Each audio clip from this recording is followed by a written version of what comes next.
આ બેન છે ને 6 મહિના પહેલાં આપણા ત્યાં આવ્યા હતા.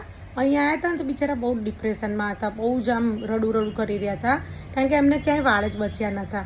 બધું કંઈ આમ ક્યાંય લગ્નમાં ના જાય, એમના મોઢે જ સાંભળીએ. અને અત્યારે હવે એટલે 6 મહિનાથી એટલે 6 મહિના પહેલાં 3 વખત ટ્રીટમેન્ટ બી કરાવી લીધી, 20-25 દિવસે આવીને. પછી આપણું બધી મટીરિયલ્સ મંગાવતા હતા, વાપરે છે. પછી એમને થયું ચલો બીનાબેનને સરપ્રાઈઝ આપું, બતાવી આવું, એમ ખુશ થઈ જાય. એટલે આવ્યા છે ને કે હું હવે ટ્રીટમેન્ટ બી ચાલુ જ રાખીશ, સારું છે પણ આવીશ.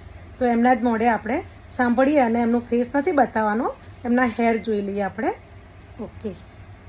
લાવી કે ત્યારે મારે બિલકુલ સ્કાલમાં વાળ કંઈ નહોતા, અને પછી મારે ઘરમાં થોડું કિસ્સું હતું, એટલે પછી હું આવી નહીં. તો 3 મહિના તો મેં એમની ટ્રીટમેન્ટ લીધી, અને હવે મને ઘણો ફરક લાગે છે એમને. અને મારા વાળ બી બહુ જ આવી ગયા છે, પહેલાં હતા એના કરતાં વધારે આવી ગયા છે. અને હમણાં બી એમની જ બધી વસ્તુ યુઝ કરું છું, એનાથી મને બહુ સારું છે. એટલે મેં મીરાબેનને સરપ્રાઈઝ આપી, બધું જો મારા વાળ કે પહેલાં હતા એના કરતાં સારા થઈ ગયા છે. અને અહીં કશું જ હતું નહીં, આ બધું જ 6 મહિનામાં વધ્યું છે.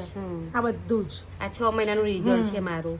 આમ ગણીએ તો 5 જ મહિના થાય છે, પણ એમ 6 મહિનાનું રિઝલ્ટ છે. તમને વધારે હા, 5 મહિનાનું રિઝલ્ટ છે મારું. તમે ખુશ છો ને બેન? તમે અહીંયા બહુ જ આમ શું કહેવાય, કેવું છોકરીઓ જોડે તમે એકદમ થઈ ગયા હતા કે હું ક્યાંય મેરેજમાં લગ્નમાં કે મારે ક્યાં જવાની ઈચ્છા જ ના થાય, બસ આમ ડિપ્રેશનમાં પડી રહેતી હતી. પછી એક દિવસ મેં આમની રીલ જોઈ તો હું આવી, તો પછી એનાથી મને ઘણો ફરક લાગ્યો. એના માટે thank you Bina. Thank you બેન, થેન્ક યુ.